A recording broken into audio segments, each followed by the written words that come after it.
Altså det behøves det jo ikke. Jeg har lidt overvejet, at jeg bare skal lave dansk, bare fordi det er sjovere og nemmere, når man er flere. Jeg får solen i øjnene. Burn, oh my god, det ligner en eller anden, der cykler. Lige herfra, der ligner en eller anden, der fucking cykler med de lår der. Skal vi lige se, om vi kan pakke tingene. Dun, dun, dun, dun, dun, dun. Energy Gel Agua.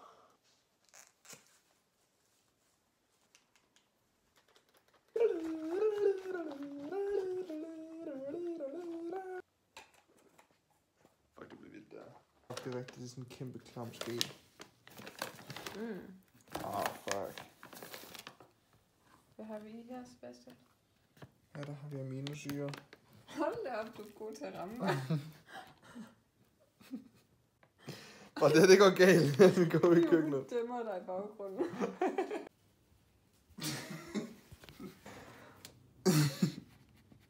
Altså, jeg er lige hallo. Det drøber.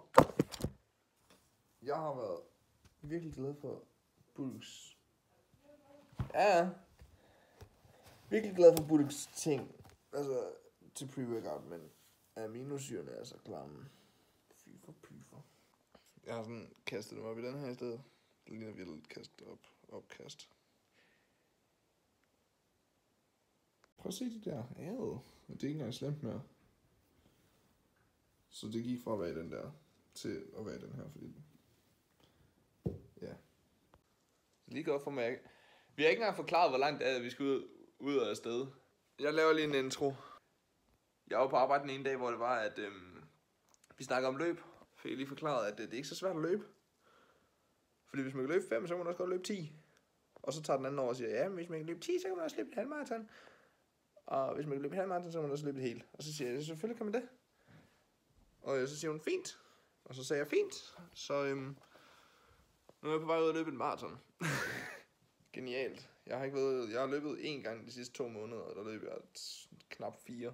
Det skal nok blive spændende. Men teorien går på, at så længe man er hydreret og har glukose i blodet, og altså musklerne de kan arbejde, og man bare husker at trække vejret, så kan man sagtens. Så kan man løbe lige så langt man overhovedet vil. Så det skal jeg bare lige hurtigt bevise. Snyldt. Det bliver så sjovt. Vi er fucking klar nu. Jeg har fået kompagnon på tur. Det er mine snacksholder. Udover jeg har lidt af det selv. Men vi har løbet 300 meter. Så nu er der kun 41,9 kilometer tilbage. Ja, det skal nok blive en sjov tur det her.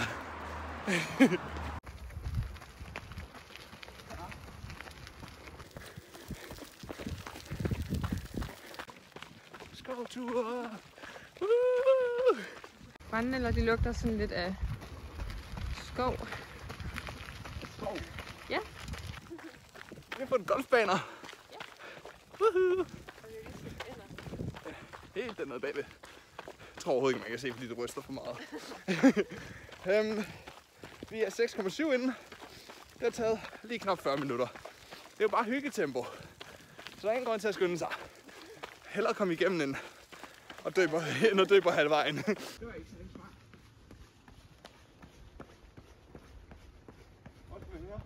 For mig, at jeg har 5 med. Det vil sige, at man kan tage i hvert fald en hver 10. kilometer. Plejer man ikke også at sige en hver halve time? Det ved jeg ikke. Det tror jeg. Men nu er vi oppe på 54 minutter. Så nu skal vi lige smage den. Taste test! Taste test on the run! Okay.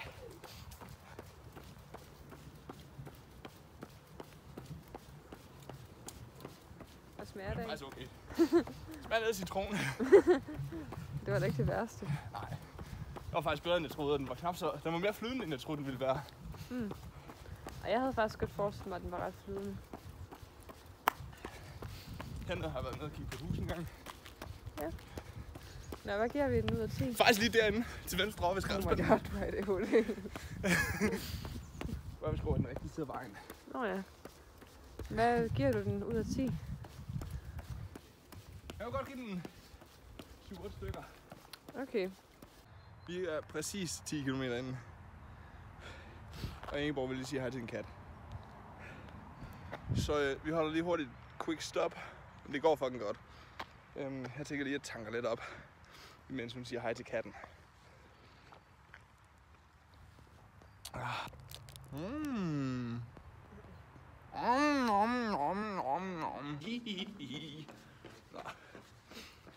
Jeg løber lidt i forvejen, fordi hun vil lige have noget at spise. Hvilket finder noget at drikke. Men fordi hun er på cykel, så kan hun jo bare indhente mig. Så tager det også lidt kortere tid, det hele. Men ja, vi er en time inden, og vi har løbet 10 km. Så det går jo egentlig fint. Så vi ligger på cirka, at det kommer til at tage 4 timer. Vi er nu kommet til en eller anden by, ingen af os nogensinde har hørt om. Vi har løbet knap 14, og den hedder Torup. Nej! Så er vi oppe på knap 15,5. Jeg mærker, at mine knæ de begynder at være trætte, men må ikke de bare lige skal varmes op. Ja, de skal bare varmes op. Det skal løbes væk. Ej, jeg fluer i hele ansigtet.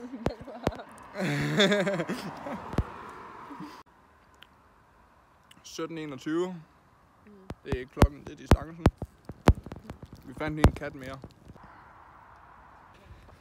Jeg er nået 2 gange mit skridtmål, vi skal den der vej over. Nå, men vi er nået 19,75. Og vi ved ikke helt, hvor langt derhjemme. Der er McDonald's. Ja, okay. Så er der ikke så langt hjem, jo. Så det bliver muligvis en 25-30 stykker. Plus minus. Fordi en maraton, det er åbenbart fucking langt, har jeg fundet ud af. Det er jo åbenbart det dobbelte af et halvmaraton. Det giver jo ingen mening, vel? Det er der ikke nogen, der kunne have regnet ud. Men det er fint nok. Så fik jeg da lige prøvet at træne langdistanceløb igen. Så 21,2 nu. Halvmaraton done. Ingeborg har ondt i sin røv. Jeg har ondt i min hofte. Min knæ gør ikke ondt mere. Det skulle bare løbes væk. Hoften kommer og går lidt. Men det er fint. Vi skal sikkert bare løbes væk. Vi er kommet hjem. 23,5 km cirka. 3,64 eller sådan noget. Jeg så 2,5 timer, så det var fint. Men fuck, min tær har det ikke godt. Nej, den er godt at stoppe udlagt. Nej. Og der er bare babler på begge store tæer. Ja. Sådan indeni. Det ser faktisk lidt mere mærkeligt ud. Den er bare en stor babel. Ej, det kan jeg sgu godt se. Ej, jeg troede, det var den her, der var værst. Nej. Men teorien den holdt stik. Musklerne kunne sagtens holde til det. Det er bare ledene, der ikke er vant til at løbe.